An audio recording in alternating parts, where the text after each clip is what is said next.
Francis Ngannou's PFL contract might be ending very soon. I'm not sure how much longer Francis Ngannou has left with PFL. If his contract is really ending this month, they need to act quickly. Ngannou is one of their biggest assets, and if they're looking for a major TV deal, losing him would be a huge blow. They better take action now. After his crushing defeat in his latest boxing fight, with a 0-2 record by the way, it's possible that Ngannou may be reconsidering his future.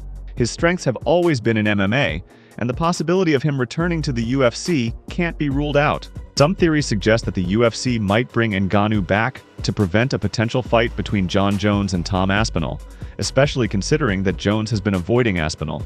Technically, Ngannou never lost his UFC title, so it would mean the lineal belt continues on. There's also the possibility of him joining the UFC's new boxing organization, especially with Dana White planning to collaborate with Turki Al-Sheikh on a boxing promotion. If Ngannou joins as a boxer, why not also make a comeback to the UFC as a fighter? Nate Diaz plans to return to the UFC and trashes the current fighters. Right now, there's nobody doing shit in the UFC. Everybody's boring right now. Who's the champion right now at 170? Exactly, that's what I'm saying. There's no buzz, nobody's doing shit. Everybody's whack. I want to go back and get a UFC title. I don't want to fight for nothing. Islam Makhachev's team reveals they didn't agree to fight Ilia Topuria next. Islam still thinks Ilia Topuria needs to earn a lightweight title shot. However, at the same time, a close friend of Khamzat Chimaev leaked information about UFC 317 during a live stream. According to him, both Islam and Khamzat could be fighting on the same card against Topuria and Duplessis. Magomed blasts Jon Jones and Tom Aspinall reacts. Recently, Magomed Ankalaev blasted Jon Jones on his Twitter. Ankalaev said, "Johnny Steroid Machine was very disappointed. I beat Alex. Please fight Big Tom Aspinall. Stop running." Then he tweeted a handshake emoji between himself and Tom Aspinall. He followed up by quoting a tweet from Jon Jones saying, "Big Ank time, stop running." Tom Aspinall noticed these comments and showed his agreement with Magomed by sharing his tweet on Instagram along with a handshake emoji. The UFC is extremely angry with ESPN over the streaming of UFC 313. The UFC is reportedly furious with ESPN due to the pay-per-view issues during the Pereira vs. Ankalaev event. On top of that, they're frustrated with ESPN's technology. While ESPN feels they haven't been getting the pay-per-view sales they expected from their deal with the UFC. With their contract set to expire this year, speculation is growing that Netflix could become the UFC's next broadcasting partner. The UFC is said to be willing to do everything in their power to make the deal happen. However, there's one major hurdle.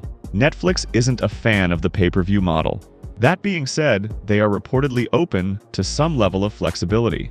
At the same time, pay-per-view numbers are apparently way down, making pay-per-view points in fighter contracts far less valuable than they used to be. If the UFC moves to Netflix, it could bring major changes to how fans watch the sport and how fighters get paid. Charles Oliveira is ready to face Ilia Topuria. Whoever the UFC puts in front of me, I'll fight. I believe I can knock Topuria out.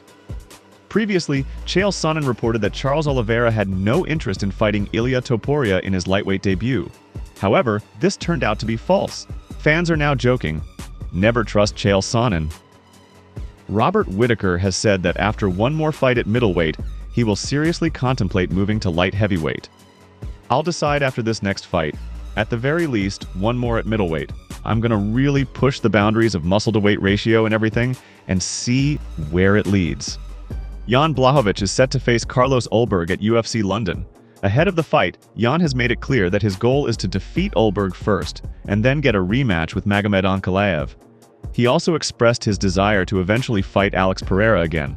Speaking to Ariel Helwani, Jan shared this info. "What's next for me? After I beat Ulberg, I'm aiming for a title shot against Ankalaev. But right now, my full focus is on Ulberg. I'm gonna beat him. Once that's done, I'll turn my attention to Ankalaev. We still have some unfinished business to settle. After that, if everything goes according to plan, I'll go for a rematch with Pereira. I'll defend my belt against him. That's the perfect scenario for me.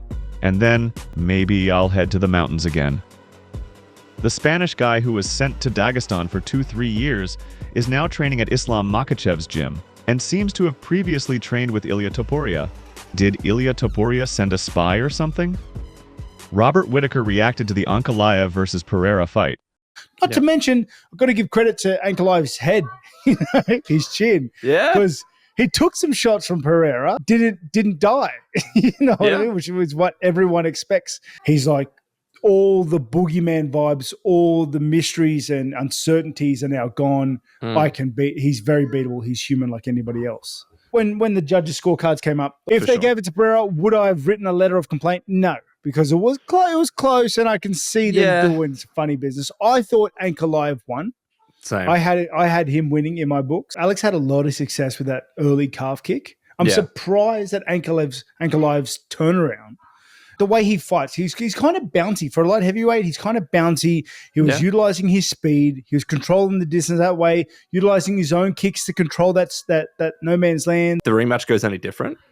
Honestly, I think Ankalaev does better. It's not as close as, it just was. Magomed Ankalaev's coach has accused Alex Pereira of cheating in their fight. When Magomed pushed him to the fence near our corner, it looked to me like Pereira was covered in something greasy. Ankalaev mentioned later, he smelled like he had some kind of ointment on and felt sticky. The sweat didn't drip off his body, it clung together. That's what it appeared to be, even on his body. Stay tuned for more updates and don't forget to subscribe and hit the notification bell.